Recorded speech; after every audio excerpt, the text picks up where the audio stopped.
Hello students, आज हम class 9 की मैथ की न्यू एनसीईआरटी बुक के गणित मंजरी से एक बहुत ही ज़रूरी चैप्टर शुरू कर रहे हैं जिसका नाम है इंट्रोडक्शन टू लीनियर पॉलिनोमियल। यह वीडियो खास तौर पर नई सेशन 2026-27 के छात्रों के लिए है। मैं आपको ये चैप्टर रटाऊंगा नहीं बल्कि इतने आसान तरीके से समझाऊंगा कि चलिए शुरू करते हैं आज की शानदार क्लास। तो क्वेश्चन को सॉल्व करने से पहले इसके कुछ ज़रूरी पॉइंट्स को समझ लेते हैं जो कि इस क्वेश्चन में ये वर्ड आपको देखने को मिल जाएगा। डिग्री, कोफिशिएंट, वेरिएबल, ये सारे वर्ड आपको इस क्वेश्चन में देखने को मिल जाएगा। इसकी जो डिटेल्स से इंट्रोडक्शन वीडियो है वो ऑलरेडी पहले से अपलोड है। बस फिर भी अगर मान ले किसी बच्चे ने अगर पहली बार ये वीडियो देख रही है तो उसे थोड़ा सा कन्फ्यूजन ना हो, इसके लिए हमने एक शॉर्ट में इसको ये समझाने का प्रयास किया है। बाकी फुल इंट्रोडक्शन वीडियो पहले से अपलोड है। तो डिग्री क्या होता है? Highest power of N exponent of variable. Exponent का मतलब क्या होता है? पावर। तो हाईएस्ट पावर क्या होता है? Highest power of variable. ये एक्सपोनेंट डबल लिखा गया है क्योंकि पावर का मतलब क्या होता है? एक्सपोनेंट होता है। तो हाईएस्ट पावर ऑफ क्या होता है? वेरिएबल। तो डिग्री क्या होता है? Highest power of variable. उसके बाद क्या है? Coefficient. The coefficient is the numerical factor multiplied by variable in a term. ये क्या है? आगे जब भी क्वेश्चन को हम सॉल्व करेंगे तो आपको बहुत ईजी वे से ये क्लियर हो जाएगा।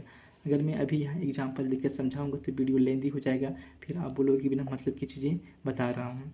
नेक्स्ट क्या है? वेरिएबल। अब variable is a symbol usually letter like x y and z. Simple से समझना है कि वेरिएबल क्या होता है कि जो भी हमारे इक्वेशन में अल्फ़ाबेट यूज होंगे वो हमारा वेरिएबल होता है। हाईएस्ट पावर हमारा डिग्री होता है और जो हमारा वेरिएबल के आगे जो नंबर मल्टीप्लाइड होता है जैसे 4x 3x, तो उसके साथ जो नंबर मल्टीप्लाइड होते हैं वो हमारा कोफिशिएंट होते हैं। तो चलिए थोड़ी सी इंट्रोडक्शन के बाद अब हम इसके क्वेश्चन को सॉल्व करते हैं। पहला प्रश्न क्या है कि find the degree of the flowing polynomial. तो पहला क्वेश्चन हमारे पास है 2x² माइनस 4x प्लस 3। तो हमें इसका निकालना क्या है? डिग्री। तो लिखेंगे सिंस, क्या लिखेंगे फ्रेंड? सिंस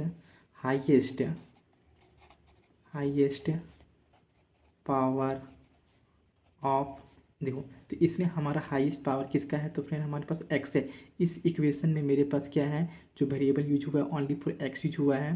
तो कोई भी लेटर्स क्या होते हैं? वेरिएबल होते हैं। तो ये x यूज हुआ है बट इसके पास पावर कितना है? 1 है और इसके पास कितना? 2 है। तो हाईएस्ट कितना फ्रेंड? 2 है। तो highest power of x is equal to कितना है? तो लिखेंगे कितना, हमें ये 2 की बात नहीं करें, हम इस 2 की बात करें तो कितना फ्रेंड? 2 है। देयरफॉर क्या हो जाएगा? डिग्री। देयरफॉर क्या हो जाएगा? डिग्री इज इक्वल टू कितना हो जाएगा? 2। तो किसी भी इक्वेशन में उसका सबसे ज़्यादा जो पावर होगा उसी वही उसका क्या होगा? डिग्री होगा। नेक्स्ट क्वेश्चन है y³ प्लस 2y माइनस 1। तो यहाँ भी लिखेंगे सिंस हाईएस्ट पावर। पावर के स्थान पर हम लोग एक्सपोनेंट वर्ड का भी यूज कर सकते हैं, ज़्यादा सही होगा। हाईएस्ट, या तो मान लें एक्सपोनेंट वर्ड आपको ठीक से समझ में नहीं आता तो हम पावर वर्ड का यूज करेंगे। तो हाईएस्ट पावर या एक्सपोनेंट वर्ड भी यहाँ लिख सकते हैं। एक्सपोनेंट ऑफ कौन सा वेरिएबल? तो हमारे पास y इज इक्वल टू कितना है? तो मैक्सिमम जो है 3 है। देयरफॉर डिग्री कितना हो जाएगा? डिग्री इक्वल टू कितना हो जाएगा? 3। ये चैप्टर एक्सरसाइज बहुत ही आसान है बच्चों, जिसे आप आसानी से कर सकते हैं। नेक्स्ट है -9। अब इसमें हमें क्या है कि इक्वेशन के फॉर्म में दिख ही नहीं रहा है क्योंकि इसमें कोई भी वेरिएबल्स नहीं है। लिखेंगे since it has no any variable therefore लिख देंगे डिग्री इज इक्वल टू कितना हो जाएगा? 0। जब इसके पास कोई वेरिएबल ही नहीं है तो डिग्री भी हमारा क्या होगा? कोई भी कुछ भी नहीं होगा। नेक्स्ट हमारे पास है इक्वेशन 4z माइनस 3 है। तो लिखेंगे सिंस हाईएस्ट पावर ऑफ, इसमें हमारा वेरिएबल क्या है? z है। तो कितना है? इसके ऊपर कुछ नहीं तो क्या है? 1 है। तो 1 लिखेंगे। देयरफॉर हमारा हो जाएगा डिग्री इक्वल टू कितना हो जाएगा? 1। अब बात करते हैं नेक्स्ट क्वेश्चन की। जो नेक्स्ट हमारा क्वेश्चन क्या है? Right polynomial of degree 1 2 and 3। अब फ्रेंड हमें इसमें क्या है कि इस बार हमें डिग्री दे रखा है और हमें पोलिनोमियल पूछा गया है। जैसे कि पहले के प्रश्न में हमारे पास क्या था कि पोलिनोमियल दे रखा था और हमसे डिग्री पूछा गया था। अब हमें क्या है कि पोलिनोमियल डिग्री दे रखा है और हमसे पोलिनोमियल की इक्वेशन पूछा गया है। जहाँ भी पोलिनोमियल वर्ड का प्रयोग होगा समझ जाना है कि वो हमें इक्वेशन की बात कर रहा है। तो हमें क्या है कि डिग्री 1, 2 और 3 का अपने से कोई भी एग्जाम्पल लेना है। हमारे यहाँ अपने से क्या करना है, कोई भी ऐसे इक्वेशन लेना है जिसमें हाईएस्ट पावर 1 हो, ऐसे इक्वेशन लेना जिसमें हाईएस्ट पावर 2 हो, और ऐसे इक्वेशन लेना जिसका हाईएस्ट पावर 3 हो। लिखेंगे पहले polynomial of degree 1, polynomial of degree 1 is equal to क्या है, या इज कर देंगे, इज इक्वल टू ले लेंगे। फॉर एग्जाम्पल हमने ले लिया 5x + 2, हम कुछ भी ले सकते हैं, 4x - 1 ले सकते हैं, 4x + 8 ले सकते हैं, जो भी आपको समझ में वो आप ले सकते हैं, बस इसका जो पावर है वो 1 होना चाहिए। नेक्स्ट लिखेंगे पोलिनोमियल ऑफ डिग्री 2। हमें ऐसे कोई इक्वेशन लेना है जिसका पावर मैक्सिमम कितना हो, 2, जिसकी हमने ले लिया x² + 4x + 4। यहाँ करें बीच में माइनस भी ऐड कर दे, इससे कोई दिक्कत नहीं है, बस इसका जो मैक्सिमम पावर है वो 4 मैक्सिमम पावर 2 होनी चाहिए। नेक्स्ट लेते हैं पोलिनोमियल ऑफ डिग्री 3।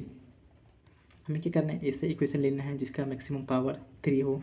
तो हम जैसे यहाँ ले रहे हैं 2x³ - x² + 4x - 1। तो ये भी क्या है, देखिए बीच में क्या प्लस है माइनस है, लेकिन जिसका मैक्सिमम जो हाईएस्ट पावर कितना है, 3 है। तो ये हमारा डिग्री 3 का ये हमारा एक इक्वेशन हो गया। इस टाइप से इस 2 नंबर वर्क को सॉल्व कर सकते हैं। ये आपका आंसर बाकी आपके दोस्तों से अलग हो सकता है।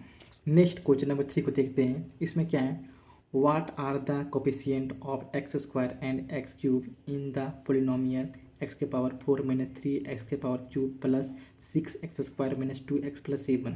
पहले ही हमें आपको इन्फॉर्म कर दिया कि कोफिशिएंट क्या होता है, किसी भी वेरिएबल के आगे जो नंबर मल्टीप्लाइड होता है वही हमारे, इस भी क्या हमारे इसका वेरिएबल है।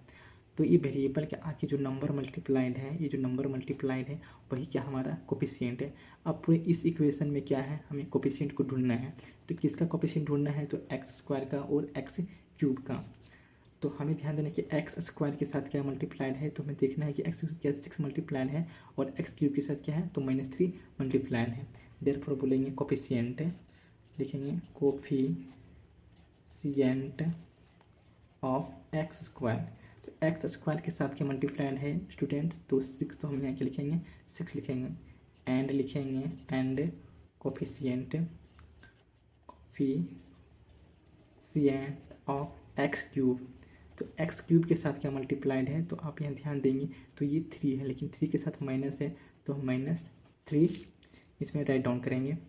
आगे क्वेश्चन नंबर 4 को देखते हैं। What is the coefficient of z in the polynomial. अब इस इक्वेशन में ढूंढना है कि हमें z का कोफिशिएंट बताना है। तो ध्यान देने की फ्रेंड, अगर x² बोला था तो हमने x² के आगे देखा था, x³ बोला तो हमने x³ के आगे देखा था, अब यहाँ के z बोला गया। बट इस इक्वेशन में हमें z दिख रहा है, लेकिन स्पेशली सिर्फ z हमें कहीं नहीं दिख रहा है। ये z³ है, z² है, और ये z, ये तीनों ही चीज़ क्या होता है अपने आप में अलग होती है। अगर ऐसा नहीं होता तो हम z³ और z² को भी बहुत बार ऐड कर देते हैं, बट क्या ऐड करते हैं, क्या नहीं करते हैं।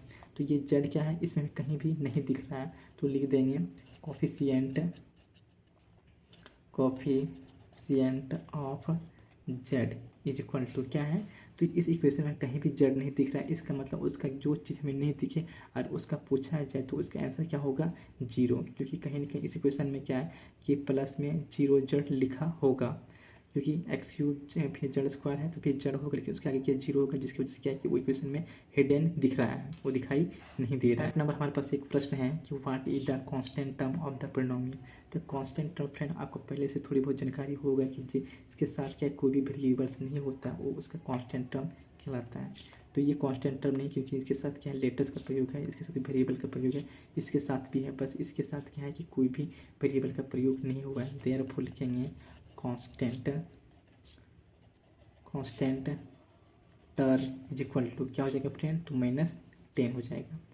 तो ये इस एक्सरसाइज का ये लास्ट क्वेश्चन था, और आशा करते हैं कि आपको सभी क्वेश्चन बहुत ही अच्छे से समझ में आया होगा। अगर आपको किसी भी क्वेश्चन को समझने में कोई दिक्कत हुई है तो आप हमें और क्वेश्चन नंबर हमें इसमें कमेंट कर सकते हैं। आशा करते हैं कि आपको वीडियो अच्छे से समझ में आई होगी, और समझ में आई होगी तो उम्मीद है कि आप इसे सब्सक्राइब कीजिएगा, हमें सपोर्ट कीजिएगा। जय हिंद, जय भारत।